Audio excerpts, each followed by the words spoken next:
hear me? I haven't tried my voice yet. I can hear you. I don't know if you guys Okay. got me or not. Yeah, I've been hearing everybody, but it took me a while to figure this system out. Okay, so did everybody have a chance to review the minutes and any corrections or changes to be made there? I didn't have any. The minutes look good to me. The only comment I had is I think Jolene was trying to say N number, not EIN number, down in, it's on the second page somewhere, but in the discussion. I think that number. Well, we can get her to correct that. Yeah, that's the only thing I saw. So do we have a motion to approve? So moved. And I'd second it. Byron here. I'll second the motion. All right. Everybody in favor, say yay. Yay. Aye. Yay. Any opposed? All right, let's move on to that. Looks like the motion carried. So Jeff Hogan, is he on? Update the Apron rehabilitation. He's on mute. Jeffrey, you're on mute. We can't hear you. There we go. So Staker Parson completed the asphalt repair earlier in the month of May. They went out there, milled off the top 2 inches and placed it back. Looks a heck of a lot better. We are submitting the final closeout report to the FAA today. It's complete. Just having one of my associates flip through it really quick and make sure there's nothing that stands out glaringly, and I'll go to the FAA. And then Jesse Lyman will review it and approve it. And once he reviews and approves it, we'll close the project out. So it's done. Very good. It went really smooth too.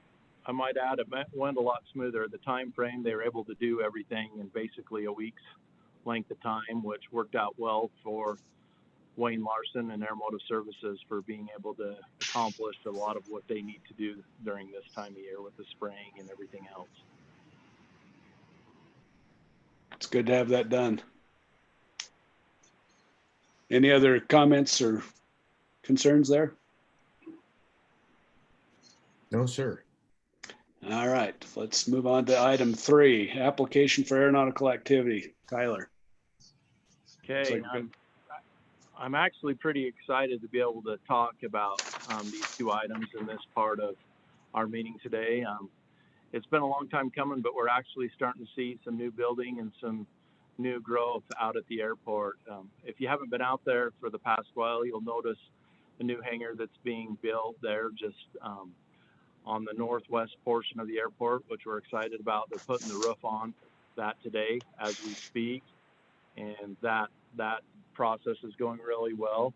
And since that time of that approval for aeronautical activity, we've actually had 2 other applications come in for aeronautical activities for some T hangars that are being constructed. We have 2 different proposals, and I'm going to try to share the screen so the group can kind of get an idea on where these T hangars are going. Let me try this. I haven't done this very many times, so bear with me for a minute.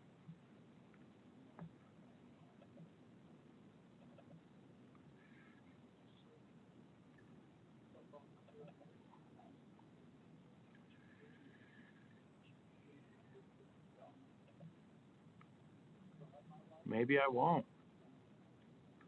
Here we go. Sorry, this is a little bit crooked on here. I'm going to try to blow it up just a little bit.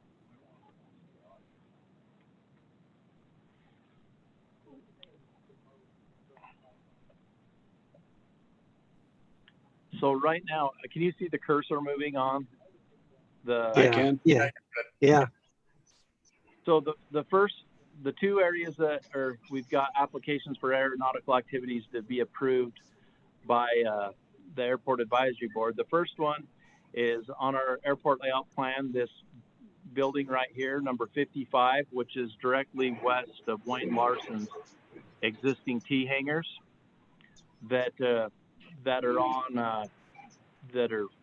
anyway, we've met with Paul Fesser and he has submitted an application to install some T hangers with this at this location, along with the asphalt improvements connecting to R4 and around the T hanger. There's some existing asphalt on number 54 on Wayne's T hangers there that we'll be connecting to, with no utilities other than electrical will be needed for this. And so this is the first spot that we're going to be talking about. And before I leave this screen, there's another application that's before us for hanger number 40, a row of T hangers that will sit right to the west of our SRE building. And Brian Bruff has submitted application to install these T hangers as well, along with the asphalt that's needed running around the T hangers, connecting to the existing asphalt on the T hangers of Penny Owens for access to the airport property. And so those are the two applications that we're going to talk about. I'm going to try to go to the next portion of this to share some more documents here. Got to remember which one I want to share here.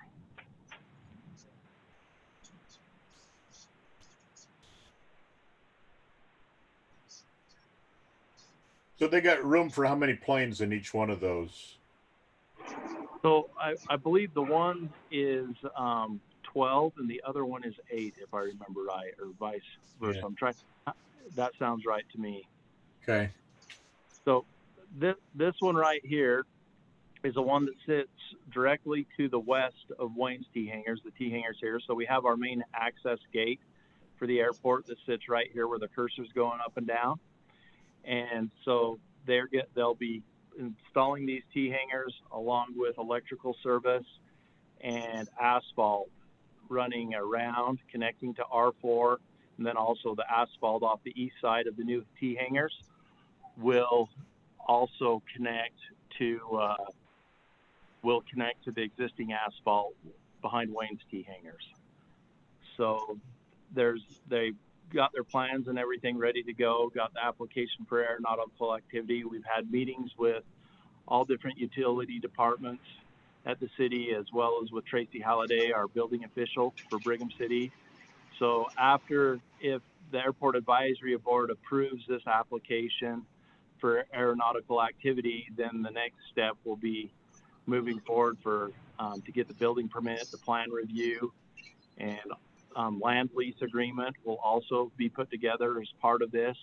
Once it's approved, we'll enter into a 20-year lease for these agreement for these T hangers and get the process going so they can get going with construction of these. They have presented us with a little bit of a plan set that we really don't need to go through in detail. I'll just kind of scroll through really quick. So this just kind of shows an overview, kind of a Google Earth view of the new T hangers where they're going to be installed there to the west of the existing ones.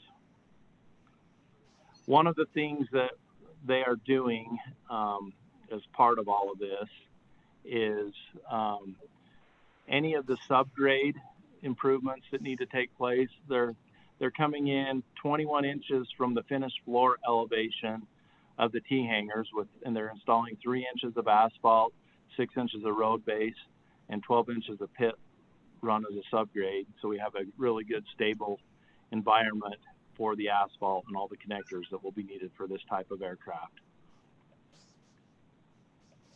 Let me see, I'm just trying to scroll through if there's anything else that would be pertinent.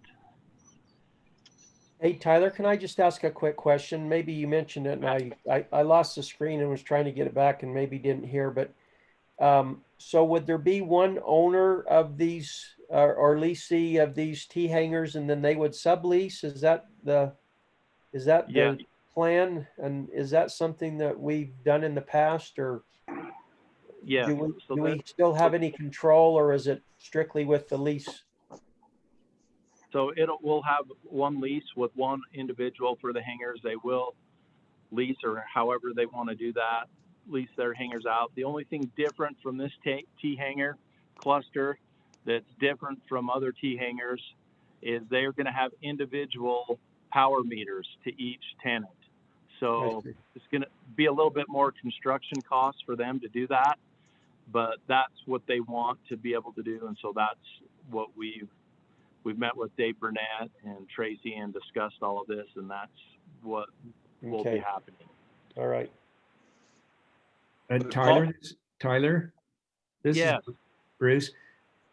You happen to have an application number with this Paul's application, so we can. No, I will for sure assign one to it, and I'll assign it in the same manner which you recommended at the last meeting when we were building the other hangar, as just as the second application, and the next one will be the third application. But I will assign application number to this on their application. These basically this is the second one that we've approved since the first two. So the other one 103 will be with 2020-02 and 03. Yeah, the first one was 2020-01. This one will be 2020-02, and the next one we're going to talk about for Brian Bruff will be 2020-03. Okay, good. Then that'll keep us straight on them. Yes, thanks for bringing that up. Is this the supplier or is it RM Steel, or has he got a different company that's going to build this hangar or supply the material? You know? You know what? I do not know that for sure. I was just wondering. I'm trying to look on this. Just give me 1 second. Let's see if we can look right here. It looks like they're pretty in line with the others that are out there as far as the elevation goes. Yes, and we're going to talk about elevations and utilities down further as part of a whole overview for this area and another area at the airport. I'm currently working with our engineers, and we'll get into further discussion on that here in a little bit. But I can for sure forward you that information on who the manufacturer is, Bruce. I know I have that. I just don't remember that. It's really not important. I just wondered if most of them were going to stay with RM Steel on those, or go to someone else. As long as it passes building code and stuff, we don't give a darn on who the steel comes from, do we? No. That was for my own benefit. I just wondered if it must have some stock in that company, Bruce. I do. It's doing really well. Okay. I was just thinking a color scheme and how it blends in with the others. That's all. I realize it doesn't matter. They've probably given us a color, haven't they, Tyler? Do you have a color on what they got in mind? I don't have everything that's needed for the. I'm pulling this up. Just 1 second. Tell me if this. I don't recall you guys helped me. We haven't really ever dictated a color to them. They've proposed what they wanted to do, and we haven't made it a requirement to have any kind of a uniform color scheme. I don't think, have we?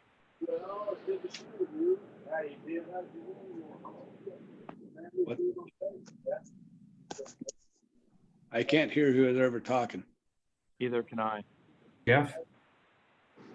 Did you hear this, Byron? Did you hear my question? We try to have compatible colors, but I don't think we've made a requirement of any particular colors in the past, have we? Oh, other than we did try to stay with the earth tones, the lighter tans and that, rather than the we got to throw some pastels. Yeah, we'll make sure that is passed on, and we can get you what the color scheme looks like. We can send that out in email to you guys once we get all that. I think we did, like Bruce says, I think we would just encourage them to be similar to the color scheme that's out there. Predominant. There's 2 or 3 colors at the airport, and they look good, and those earth tones match in together, and they look great. Do you hear that background noise? Or am I the only one? Can you guys hear me? I think that was Josh. Yeah, I can hear you. It might be me. I can go somewhere quieter. That's what I think it is. Give me just a second. You guys can keep going though. Use my office. of it. So I guess what I'm looking at with this application is just, pardon me, approval from the board for this application for aeronautical activity forward with building permit and other areas. I would make a motion to approve Paul Fesser's application for a new T hangar as indicated, and also Brian Bruff, his application, providing they conform with all the building code requirements and the construction is compatible with the other hangars at the airport. I'd make that motion. Yeah, I second that. All right, so let's take a vote if there's no other comments. All in favor? Aye. Aye. Aye. Any nays? All right, looks like, sounds like it. Guys come to the airport, that'll bring a bunch of planes. That's a good addition to our airport, both of them. I'm really excited about it, actually. And these next plans I did pull up, I didn't pull up Brian Bruff's applications before, but this is basically what you see here on the screen is the T hangars and how they'll all be compiled on Brian Bruff's that he's applied to do. So, and I apologize. I don't know these guys. Paul and Brian, they're both here Brigham City residents or Box Elder County? Brian actually owns a business, Rotational Molding. Oh, okay. Here in Brigham City, and Paul is not a Brigham City resident. Okay. I'm sorry, I don't know who was the second. Was that you, Dave? Yeah, Dave. Okay, thanks. Well, I know all Brian's relatives then, so I did the Bruffs. That does tie. I know who you're talking there now with Rotational Molding. Yep. Any other questions on those that you guys have? Yeah, I just had one question. I noticed, I don't know, a gap between Brian's and the next row down. Is that just to maintain the fire code? So yeah, so that I think Brian's building that he is doing is like 14,000 square feet.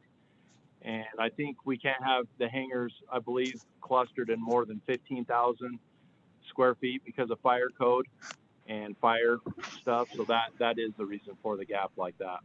Is that gap wide enough to get an airplane through?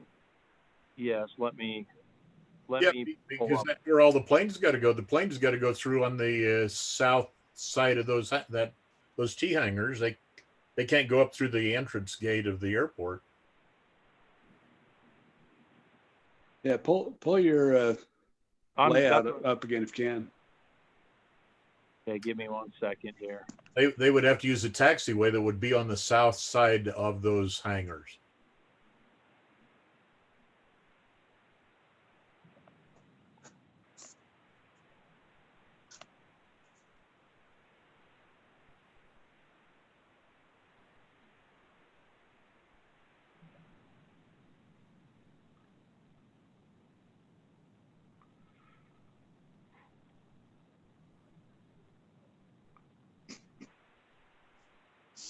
So can you guys see on number 40 right here where Brian's is going? So what he's doing is he's similar to what was done on Penny Owens's hangars. There's that asphalt strip that goes around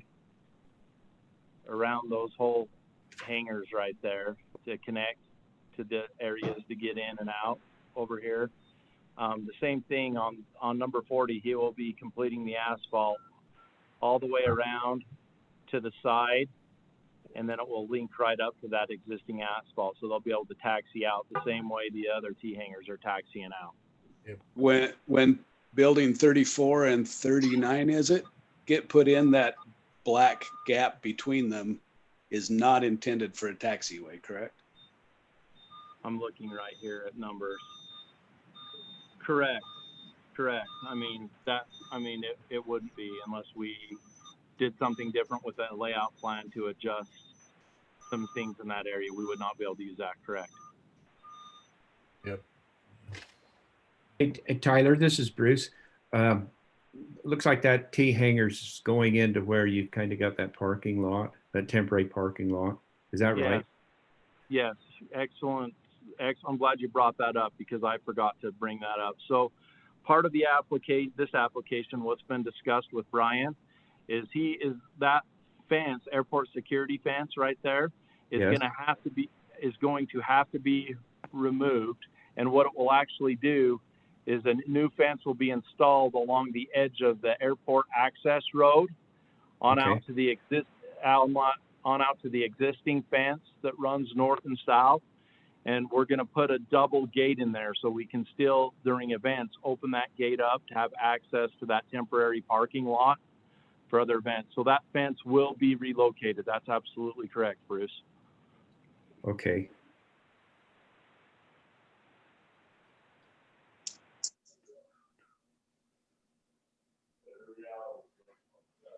Did that answer everyone's questions? Is that parking lot eventually, is that that parking lot that's there right now, is that eventually going to disappear as hangars go into there?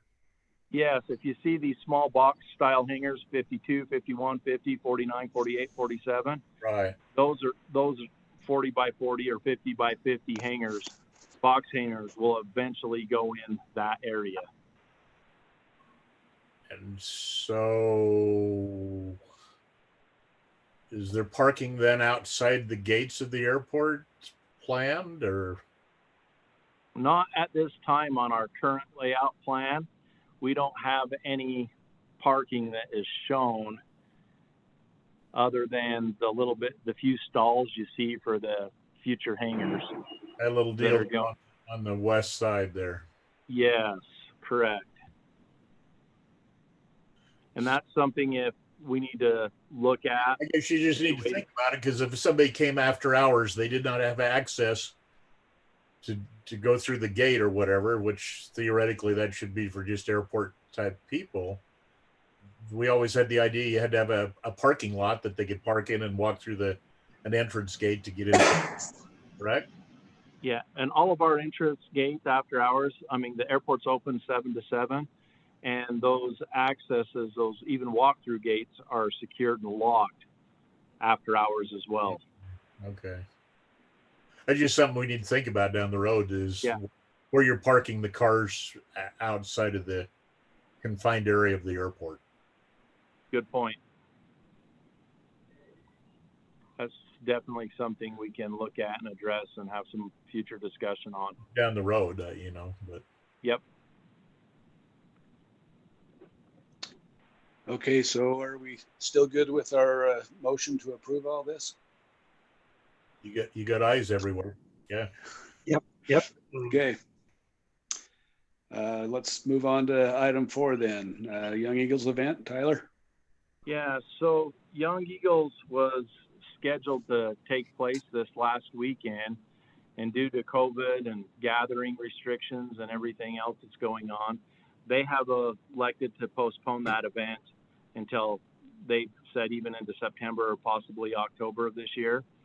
So once they've come back to me to secure a different date, I will let you guys know what has been decided as far as everything goes there. But I just wanted you guys to know that even though that didn't take place, it is still planning on being an event out there, but just later on towards the fall.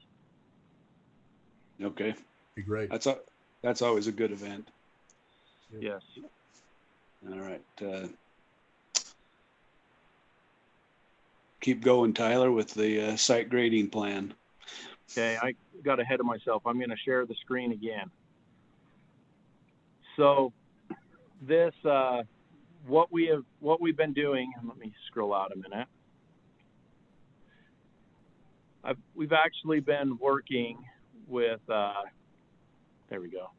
We've actually been working with our engineers, and what we found with some of these new hangars and requests that are coming in, we have been spending a lot of time trying to figure out the finished floor elevations, the grading, the utilities, and everything else that need to be installed and how they need to be ran to these new hangars so they don't present a conflict by the elevations that they're set at, the utilities, where they're run. They won't be in conflict with future buildings. So right now I'm working with Jeffrey and Javiation, and we're actually doing a site plan for this area that you can see my cursor going around on the southwest portion of the airport. And then also this other area right here between the R4 and the future R5 connectors and taxiways. We're going to be doing some site land future elevation. So if somebody comes in and say, okay, we want to build this row of T hangers, we'll have a plan in place that shows where the existing utilities are, where the future utilities need to be run, and what elevation that hanger needs to be set at for drainage and everything else. So we're not spinning our wheels and causing future problems. And I'm really excited about working on this with Jeffrey. I've met on site already with Javiation staff, and we've got the ball rolling a little bit with this. So I just wanted the Airport Advisory Board to know that we're trying to be proactive instead of reactive in getting some site planning and preparation done on our end, so it's more plug and play when we have people that come in with applications to us. Am I missing anything with that, Jeffrey? I think that's correct, Tyler. That's what we're shooting. Fern's actually starting the CAD work and all the line work. We don't have this as a digital ALP, so he's dropping it into our base as we speak right now, getting all the layouts going to the geometry.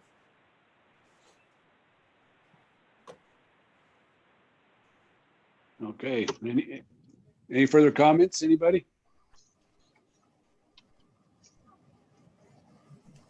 All right. I think that'll be good to have in hand.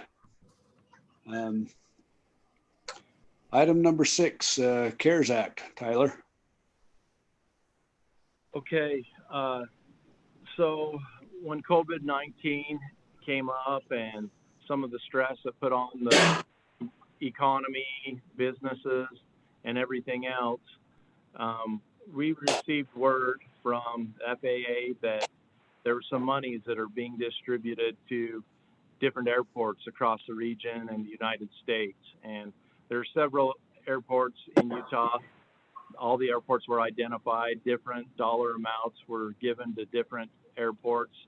And we have actually been awarded $30,000 in a grant. It's called the CARES Act to help us at the airport, which is going to be extremely useful for us. We can use it for our budgets like this year and our operating budget and everything else. We can use these monies to help offset some of the costs that are associated with the airport and keeping the airport going during this time. So I think it's a really good thing. I've worked with Jeffrey, I've worked with the FAA, state and everything, getting all the paperwork signed by the mayor's office. And I anticipate that we're going to be receiving a check shortly for this $30,000 to help us out at the airport. So, Hey, what Tyler, did I leave off on that? Yes. That CARES Act, is that CARES an acronym? Does it stand for something? Yes, it does. I did. I can't remember what it stands for, but it does have a name. It's the Oh. same thing that extended the unemployment and all those kind of benefits. Oh, okay. It's all tied into that then. Okay. Yeah, it's like COVID or CARES. I'm looking it up really quick. Jeffrey COVID will Act. answer CARES. Well, okay. Is there restrictions on what you can do with the money? Yes, there is. We have to use it for maintenance right now and budgeted line items.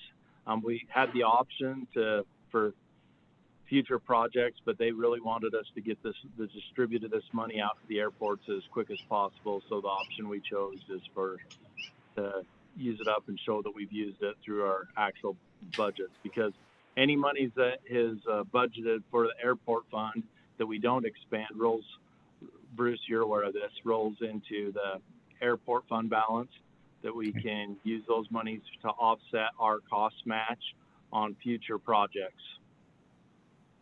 Good. So what you're saying is this money will get spent initially, but that'll save $30,000 from the budget that will go into this airport fund for longer term Yeah. items? So because of this, this $30,000, if we use in this year's budget with already expenditures and everything else taking place, we can show that expense. Then the monies that are already currently budgeted that are not spent during that budget cycle will roll into the airport fund balance. So we can Gotcha. use those monies to offset our cost match. Okay. The acronym is Coronavirus Aid, Relief, and Economic Securities Act. Thank you. I wonder who gets paid to dream all these names up. You want to go there. Pelosi. Yeah, there you go. Okay, any other comments or questions about the CARES Act? Guess we'll take $30,000 and run with it, huh? All right, airport maintenance. Update on that, Tyler.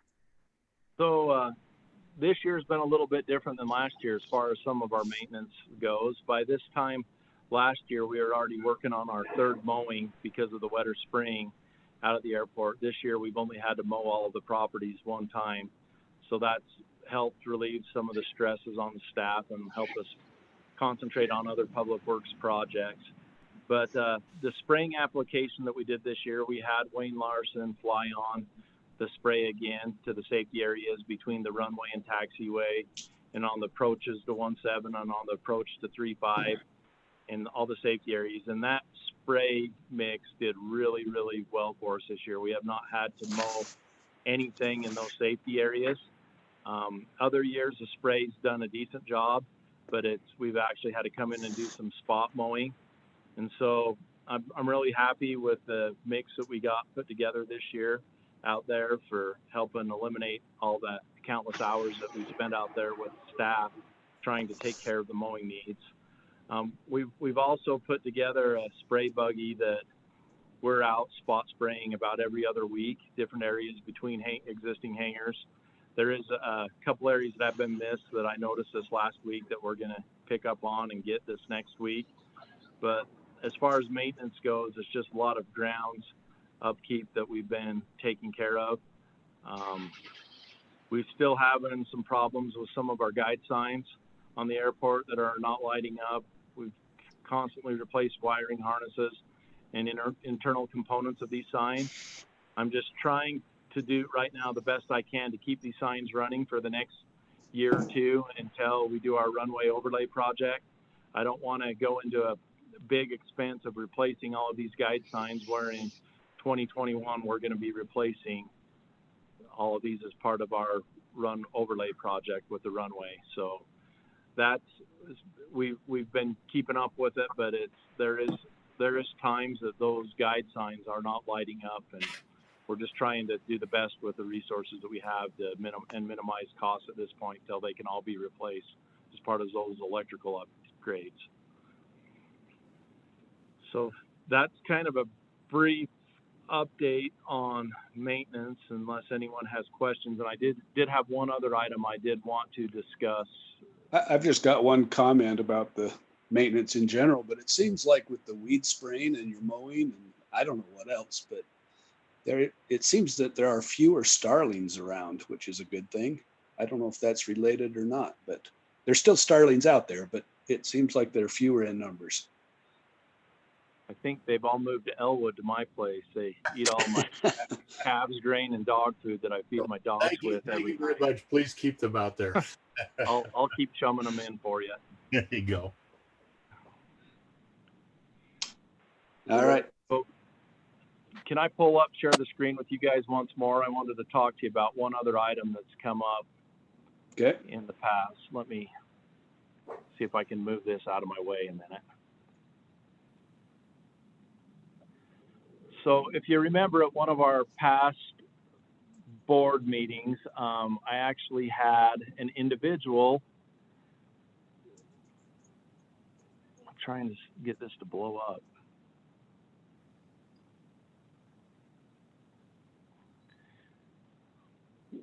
So last December, after following one of our board meetings, I had some correspondence with an individual that was wanting to lease this gravel area just for a short amount of time right off to the side of hangar number 29, right, that row of T hangars.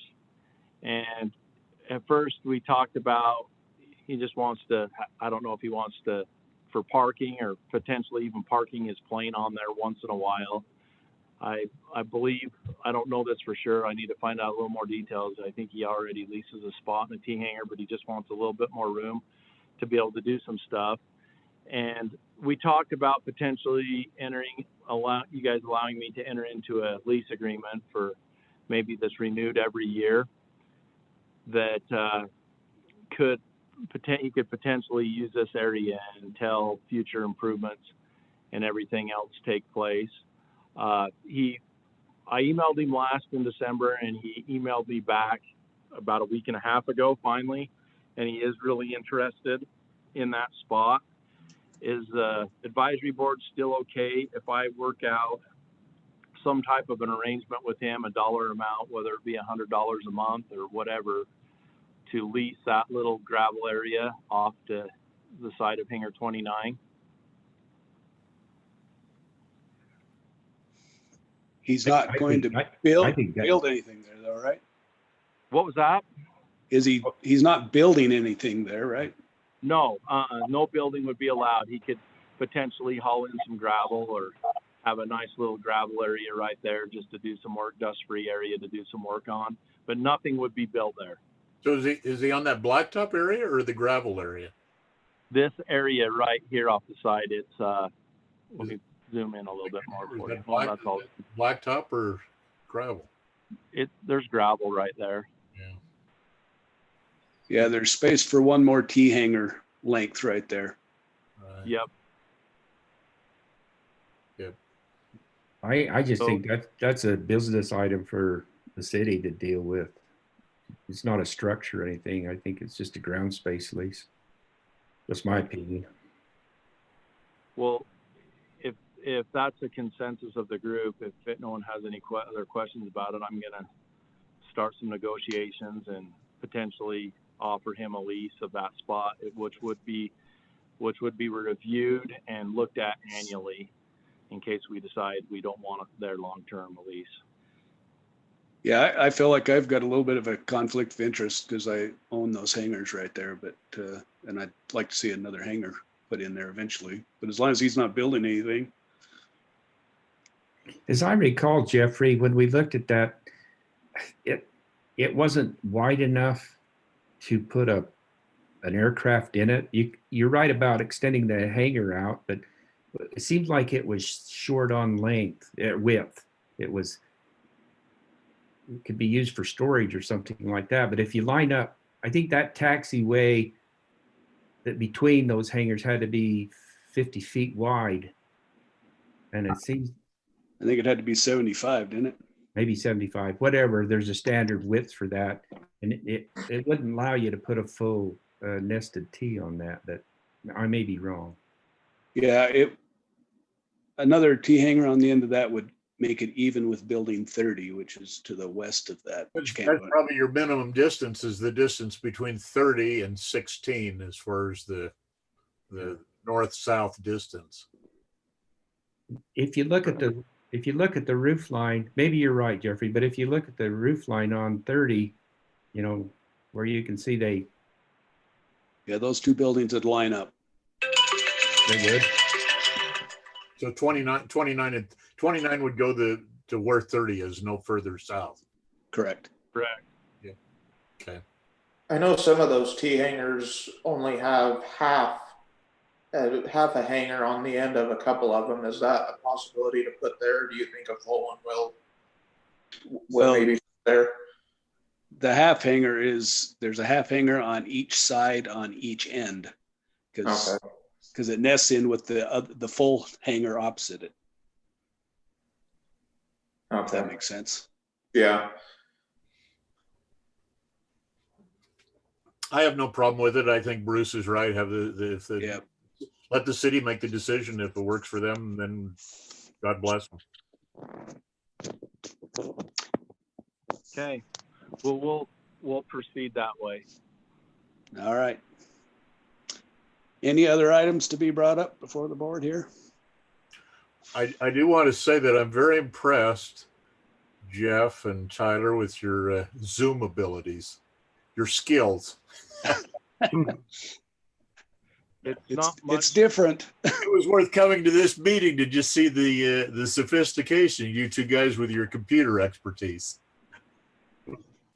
I've got our IT guy right here behind me, so I'm not taking credit for nothing. Yeah, it took the young guy 20 minutes to sign in, so. Okay. All right, if there's nothing else, guess we adjourn. Do we have Let's to adjourn. do a motion? Motion to adjourn? I'll second. Thanks, Dave. Everybody in favor? Aye. Aye. All right, very good. It's good to see you all. Okay.